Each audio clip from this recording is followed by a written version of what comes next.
नमस्कार, आप देख रहे हैं आज तक। मैं हूं आपके साथ चित्रा त्रिपाठी। केरल में कोझिकोड एयरपोर्ट पर एयर इंडिया एक्सप्रेस विमान हादसे का शिकार हुआ। इस हादसे में 18 लोगों की जान चली गई, लेकिन इस विमान में 190 लोग सवार थे। जाहिर है 172 मुसाफिर बच गए हैं। कल्पना करने से भी डर लगता है कि अगर आग लग गई होती तो वहां क्या होता, लेकिन आग लग ही नहीं सकती थी क्योंकि जाबाज पायलटों ने बहुत ही सूझबूझ और बहादुरी दिखाई। दोनों पायलट ने हादसे को टालने के लिए अपनी जान दे दी।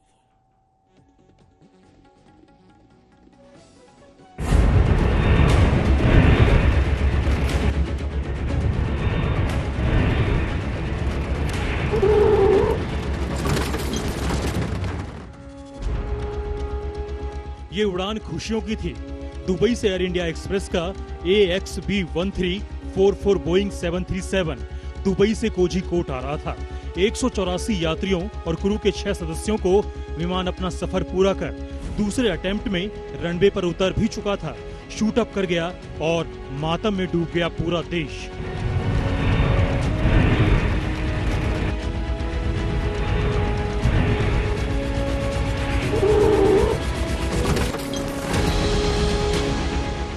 कुछ तस्वीरें कल रात की, कुछ तस्वीरें आज की। चारों तरफ बिखरा हुआ मलबा है। हवा से बात करने वाला विमान 3 टुकड़ों में बंटकर जमींदोज है। यात्रियों के सूटकेस भी मानो सन्न है। 40 फीट की खाई मौत का कुआं बन गई। सच है कि 18 विमान यात्री अब इस दुनिया में नहीं रहे, लेकिन ये भी देखिए कि विमान में 190 लोग थे, यानी 172 लोग बच गए। जख्मी जरूर हैं, मगर जिंदगी सही सलामत है। कमाल कहेंगे आप या फिर चमत्कार, लेकिन ना ये चमत्कार है ना ये कमाल है। ये एक पायलट के तजुर्बे और पराक्रम की मिसाल है।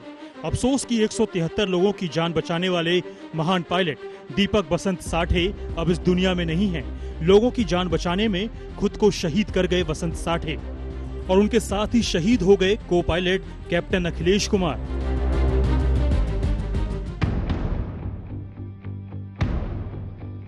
दिवंगत कैप्टन दीपक बसंत साठे की पूरी दास्तान आपको बताएंगे, लेकिन उससे पहले आपको बताते हैं कि हादसे के बावजूद उन्होंने विमान को आग लगने से कैसे बचा लिया।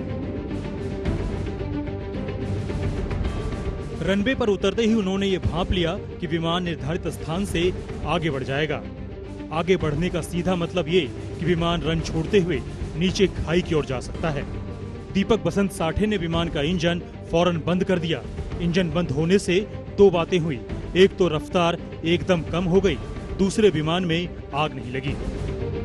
क्योंकि ये टेबल टॉप एयरपोर्ट है, रनवे के अखीर तक रोकने की कोशिश की, पर वो स्लिपरी कंडीशंस के कारण ये मिसहैप हुआ और 35 फीट की वहाँ ड्रॉप है। शुक्र है कि वो हवाई जहाज को आग नहीं लगी, because our task would have been much more difficult if the plane had caught fire. दुनिया को अलविदा कहते कहते भी बसंत साठे अपनी कर्तव्य निष्ठा और अनुभव की मिसाल छोड़ गए। वो कोई आम पायलट नहीं थे। कमर्शियल पायलट की ड्यूटी ज्वाइन करने से पहले वो 22 साल तक इंडियन एयरफोर्स में रहे। MiG-21 जैसे अपने जमाने के सबसे मारक जंगी जहाज उड़ाने का लंबा अनुभव था उनको। दीपक 58वें कोर्स में टॉपर तलवार ऑफ ऑनर पुरस्कार से सम्मानित थे। इतना ही नहीं, दीपक बसंत साठे एयरफोर्स में ट्रेनर पायलट भी थे। वो नए पायलटों को ट्रेनिंग देने का काम भी कर चुके हैं। 2005 में दीपक एयर इंडिया के साथ कमर्शियल पायलट के रूप में शामिल थे। 1990 के दशक में दीपक एक विमान हादसे में बचे थे। उनके सिर में भयानक चोट आई थी। तब वो 6 महीने तक अस्पताल में भर्ती रहे। 90 के दशक में जब वो इंडियन एयरफोर्स में थे, तब एक एक्सीडेंट हुआ था जिसमें उन्हें गंभीर चोट आई थी। उनको बहुत ही सीरियस जो स्कल इंजरीज होती है वो हुई थी और 6 महीने वो हॉस्पिटलाइज थे। लेकिन आप इसे कहे कि जो उनमें जो जुनून था दोबारा फ्लाइंग करने का, वो फ्लाइंग टेस्ट में पास होते हैं और दोबारा जो फ्लाइट में जो हवा में सैर करनी होती है वो उनको करनी थी। ये किसी चमत्कार से कम नहीं था। उस समय उनके परिवार ने सोचा तक नहीं था कि दीपक दोबारा फ्लाइट उड़ा सकते हैं। लेकिन भीतर के एक फौजी का जज्बा हमेशा बरकरार रहा। वो लौटे और बेशुमार मुश्किल मिशंस को अंजाम भी दिया। दीपक के पिता खुद सेना में ब्रिगेडियर पद से रिटायर हैं। उनके भाई भी फौज में थे। कश्मीर में एक कार दुर्घटना में वो शहीद हो गए थे। दीपक को खो देने से उनका आस पड़ोस भी गमगीन है। वाइफ के साथ, मिसेस के साथ वॉकिंग वगैरह करते रहते हैं, इसको उसको पूछते रहते हैं। बहुत अच्छे इंसान थे। उनके ये सब जान के बहुत दुख हुआ है। इस वक्त हम मुंबई के चांदीवली इलाके में मौजूद है और मेरे ठीक पीछे जो बिल्डिंग आप देख रहे हैं वहीं पर कैप्टन साठे अपने पूरे परिवार के साथ रहते थे। अभी भी यहाँ पर जो उनके जान पहचान के लोग हैं वो यकीन नहीं कर पा रहे कि जो हसमुख साठे थे वो अब इस दुनिया में नहीं रहे। दरअसल कैप्टन साठे का जो पूरा करियर रहा है वो बहुत ही सुनहरा था। सबसे पहले तो वो एक एनडीए पास आउट है और वहाँ पर वो अव्वल आए थे। जो 56 कोर्स ऑफ एनडीए होता है उनमें उन्हें स्वॉर्ड ऑफ ऑनर का पुरस्कार भी मिला था। 21 साल उन्होंने इंडियन एयरफोर्स में काम किया, जिसके बाद वो as a commercial pilot join हुए। जो कैप्टन साठे है उनकी यहाँ पर उनकी धर्मपत्नी रहती है और उनके जो 2 बेटे हैं वो भी बॉम्बे आईआईटी से पास आउट है। कैप्टन साठे के जो पिता है वो ब्रिगेडियर रह चुके हैं और साथ ही उनके जो भाई है वो भी एक आर्मी मैन है और जम्मू में जब वो सर्व कर रहे थे तब उनकी मृत्यु हो गई थी। कैमरा पर्सन वैभव के साथ सौरभ वक्तानिया, मुंबई आज तक। वाकई वो पायलट नहीं देवदूत थे जिन्होंने अपनी जान देकर बचा ली 172 लोगों की जिंदगी। इस 2 देवदूतों के अलावा हम कुछ और हीरोज की बात करेंगे जिन्होंने कल हादसे में लोगों को अपनी जान पर खेलकर बचाया। लेकिन उसके पहले आपको सुनाते हैं उन लोगों का अनुभव जो कल मौत से बाल बाल बचकर वापस लौटे। जब उनके सामने मौत थी तो क्या था प्लेन के अंदर का मंजर, जानिए।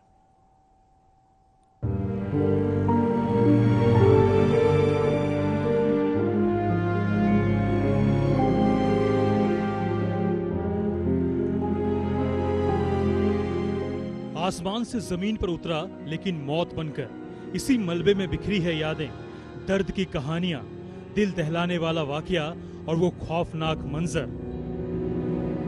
दुबई से एयर इंडिया के जहाज ने उड़ान भरी तो मुसाफिरों के चेहरे पर खुशियां थी। रास्ता सुकून भरा था। किसी को घर लौटने की बेचैनी तो किसी को अपने लोगों को गले लगाने की बेसब्री। दुबई और कोझिकोड के बीच की दूरी तकरीबन 2650 किलोमीटर, लेकिन दुबई से कोझिकोड की 2650 किलोमीटर की दूरी तय कर जब विमान लैंड किया ही था कि अफरा तफरी मच गई। चंद सेकंड में सारा नजारा बदल गया। आंखों के सामने मौत नाचने लगी। अरमानों की उड़ान ऐसे बिखर जाएगी किसी ने सोचा नहीं था। घर लौटने की खुशी ऐसे मातम में बदल जाएगी, किसे पता था? किसे पता था कि मौत को इतने करीब से देखना पड़ेगा?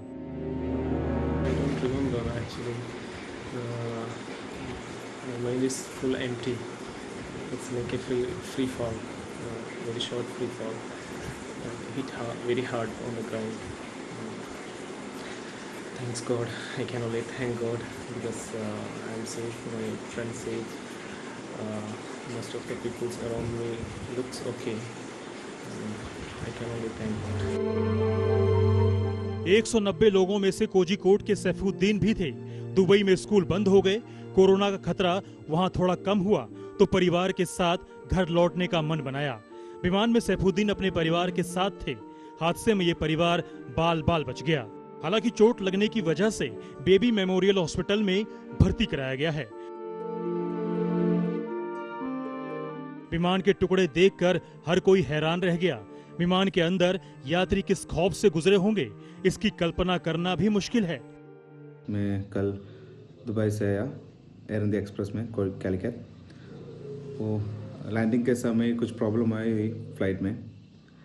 वो फ्लाइट लैंड हो गया, उसके बाद से पूरा स्पीड में जाके हिट हो गया और उस समय 2 सेकंड में हो गया। पूरा 2 सेकंड में मैं टोटली ब्लाइंड हो गया। Blank, I was out of blank. मैं कुछ देखा नहीं। पूरा लगेज नीचे आ रहा है। पूरा आदमी सीट से वो शाउटिंग, पूरा आदमी ऐसे रो रहा है। दुबई में किसी की नौकरी चली गई थी, कोई शादी के लिए लौट रहा था तो कोई परिवार के साथ छुट्टियां मनाने। किसी को भी ऐसी अनहोनी की आशंका नहीं थी।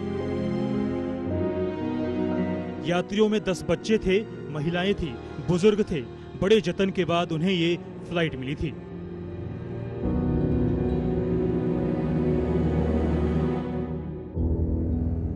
विमान में सवार 18 यात्रियों ने जान गंवा दी, लेकिन जो बच गए उनके दिमाग पर अब भी वो भयानक पल याद है। वो अब भी लैंडिंग के पहले उस घड़ी को याद कर डर जाते हैं। हालांकि राहत की बात यह है कि बड़ा हादसा होते होते टल गया।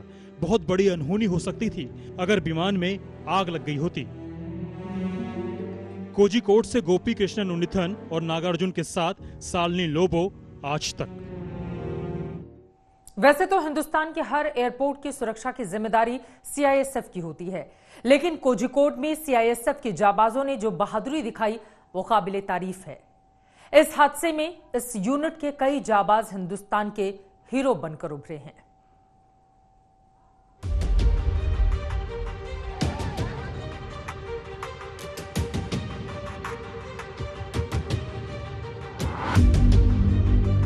कोझिकोड हादसे के 4 hero Deepak Sathe pilot, CV Anand IG CISF, AB Kishore Kumar DC CISF, Ajit Singh SI CISF, यही वो 4 हीरो हैं जिनकी वजह से कोझिकोड विमान हादसे में 170 लोगों की जान बच गई। जाबाज शहीद दीपक बसंत साठे के अदम्य पराक्रम और सूझबूझ की कहानी से रूबरू कराने के बाद आपको और 3 हीरोज के बारे में बताते हैं जिन्होंने अपनी जान हथेली पर लेकर यात्रियों की जान बचाई। दरअसल विमान के ओवरशूट होकर खाई में गिरते ही चीख पुकार मच गई। अब सबसे बड़ी चुनौती घायलों को बाहर निकालने और उन्हें बिना वक्त गवाए अस्पताल पहुंचाने की थी। इसमें सबसे बड़ा और अहम रोल सीआईएसएफ के जवानों ने निभाया, जो उस वक्त घटनास्थल के सबसे करीब थे। इनमें से एक थे एसआई अजीत सिंह, जिन्होंने सबसे पहले विमान को हवाई पट्टी से नीचे गिरते देखा था। उस वक्त वो इमरजेंसी गेट के पास खड़े थे। उन्होंने फौरन इसकी सूचना कंट्रोल रूम को दी। मैंने देखा कि ऊपर से एयर इंडिया एक्सप्रेस का एक फ्लाइट डिसबैलेंस होकर नीचे पैरामीटर वॉल की तरफ, पैरामीटर रोड की तरफ नीचे गिर रहा है। तभी मैंने तुरंत कंट्रोल रूम को इन्फॉर्म किया। तब तक वो नीचे गिर चुका था। मैंने कंट्रोल रूम को इन्फॉर्म किया, शिफ्ट आईसी को इन्फॉर्म किया और सर लाइन मेंबर्स के लिए बीएचएम को लाइन में कॉल किया। उसके बाद अथॉरिटी का हमारा क्यूआरटी और फायर और सर लाइन मेंबर्स रेस्क्यू के लिए आ गए। विमान के 3 टुकड़े हो चुके थे। चारों तरफ अफरा तफरी का आलम था। ऐसे में सीआईएसएफ ने फौरन मोर्चा संभाला और इमरजेंसी गेट खोल दिया। इसके अलावा एम्बुलेंस को आने जाने के लिए रास्ते को फौरन खाली कराया। तब तक सीआईएसएफ की एक टुकड़ी विमान की क्रैश साइट पर पहुंच चुकी थी। उनके जवानों ने मुश्किल घड़ी में महज 10 से 12 मिनट के भीतर न सिर्फ कई घायलों को बाहर निकाला, बल्कि उन्हें एम्बुलेंस तक भी पहुंचाया। 10-12 मिनट में हमारा लोग पहुंच गया। इनिशियली 10-15 लोग पहुंच गए। इन द मीन टाइम बाकी लोग भी आ गए।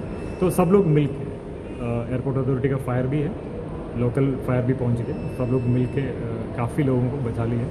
इवन काफ़ी बारिश भी चल रहा था, अंधेरे भी था, उसमें भी हमारा सब लोग मिल के अच्छा काम किया। संकट की घड़ी में जाबाजी दिखाने वाले इन 4 हीरो को देश आज दुआएं दे रहा है, जिनकी वजह से 170 मुसाफिरों की जिंदगी बच गई।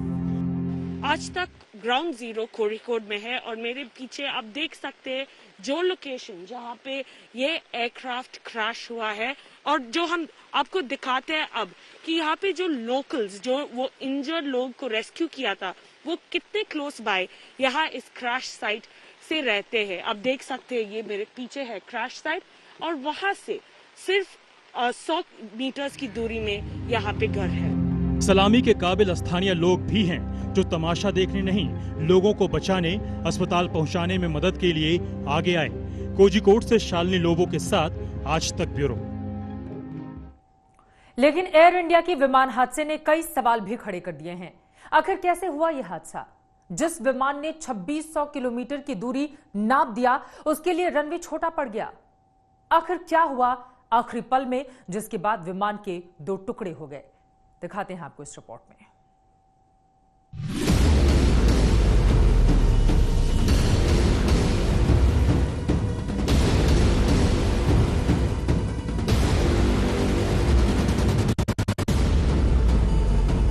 ये विमान का आगे का हिस्सा है, ये विमान का पीछे का हिस्सा है।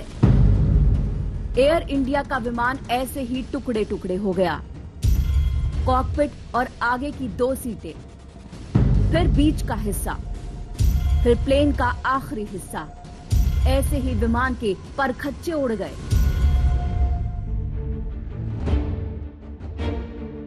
ये विमान हादसे की सुबह की तस्वीरें हैं। इसी खाई से विमान नीचे गिरा और एयरपोर्ट की बाउंड्री को तोड़ते हुए आगे निकल गया। खराब मौसम, तेज बारिश, छोटा रनवे, ये सब कुछ हादसे की शुरुआती वजह बताई जा रही हैं। इन तस्वीरों को गौर से देखिए। नीले रंग की विमान की इन्हीं सीटों पर बैठकर लोग दुबई से कोझीकोड आ रहे थे। इसी मलबे में विमान के यात्रियों के कपड़ों के टुकड़े दिख रहे हैं। सामान बिखरा नजर आ रहा है। ये तस्वीर बताती है कि हादसा कितना खतरनाक था। अभी हम ये करपुर इंटरनेशनल एयरपोर्ट के बाहर हूँ। यहाँ पे वो जो एयर क्रैश हुआ है और अभी आपको ये फ्रेम में देख सकता है कि ये जो प्लेन की रकेज यहाँ पर ही खड़ी है और आपको यहाँ से देख सकते हैं कि ये जो प्लेन है ये 3 पीसेस में टुकड़ हुए हैं, क्योंकि ये पहले एरिया वो जो कॉकपिट एरिया है वो फ्रंट एरिया है, वो ये पहले एरिया वो ये फेंसिंग वॉल के सामने हो और उसको भी बहुत ज़्यादा डैमेज हुआ है और ये बीच में वो लंबा फ्यूसलाज एरिया है वो एक सेपरेट वो एक अलग पीस बन चुका है। कोझीकोड एयरपोर्ट का रनवे छोटा है। शाम 7:41 पर बारिश हो रही थी। दुबई से आ रहे प्लेन को लैंड करना था। एक यात्री ने बताया कि विमान को एक बार लैंड कराने की कोशिश की गई, लेकिन कोशिश सफल नहीं हुई। दूसरी बार में पायलट ने विमान को रनवे पर उतार दिया, लेकिन प्लेन की रफ्तार कम नहीं हुई। प्लेन को रनवे नंबर 10 पर उतरना था, लेकिन ऐसा नहीं हो सका। क्योंकि रनवे छोटा था, एयरपोर्ट के दोनों तरफ खाई थी, मौसम खराब था, इसीलिए लैंडिंग आसान नहीं थी। वेदर कंडीशन जो है मॉनसून के कारण अनफेवरेबल थे। जो लगता है कि पायलट ने इस फ्लाइट को, क्योंकि ये टेबल टॉप एयरपोर्ट है, रनवे के आखिर तक रोकने की कोशिश की, पर वो स्लिपरी कंडीशंस के कारण ये मिसहैप हुआ और 35 फीट की वहाँ ड्रॉप है। इसलिए पर तुरंत जो रेस्क्यू लोग हैं, हमारे फायर ब्रिगेड, एम्बुलेंसेस बहुत ही जल्दी वहाँ पहुँच गए। लोगों का भी सहयोग रहा है। दुबई से 184 यात्रियों और 2 पायलट समेत क्रू के 6 सदस्यों को लेकर प्लेन कोझीकोड एयरपोर्ट पर उतर रहा था। घायलों को कोझीकोड और मलप्पुरम के अलग अलग अस्पतालों में भेजा गया है। रात 11 बजे तक मलबे में फंसे सभी लोगों को बाहर निकाल लिया गया।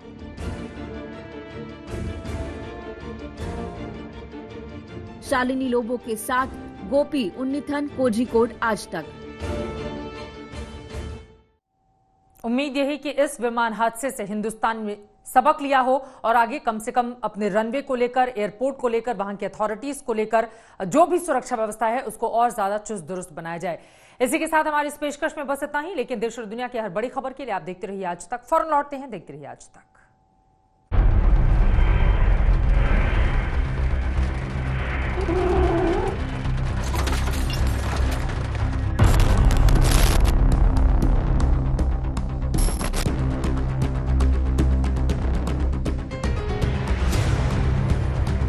मैंने कहा एक भी मृत्यु ऐसी दुर्घटना में हो जाए तो वो बहुत ही अनफॉर्चुनेट होती है, पर शुक्र है कि वो हवाई जहाज को आग नहीं लगी।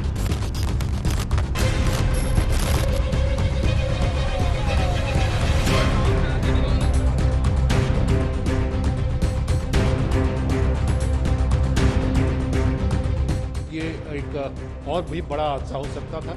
गनीमत है कि बॉडी में या फ्यूजलेज में आग नहीं लगी, जिसके चलते पैसेंजर को इवैक्यूएट किया।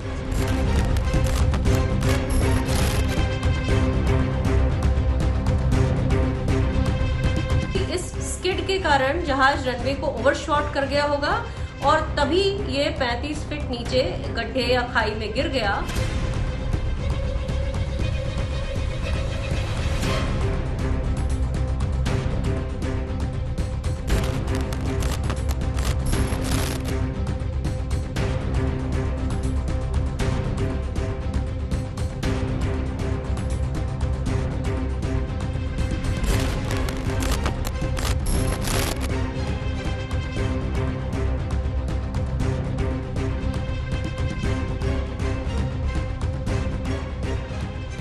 सब तरह का मदद और सरकार की सभी तरह का जो रिलीफ ऑपरेशंस के लिए भारत सरकार सब तरह का मदद करेगी।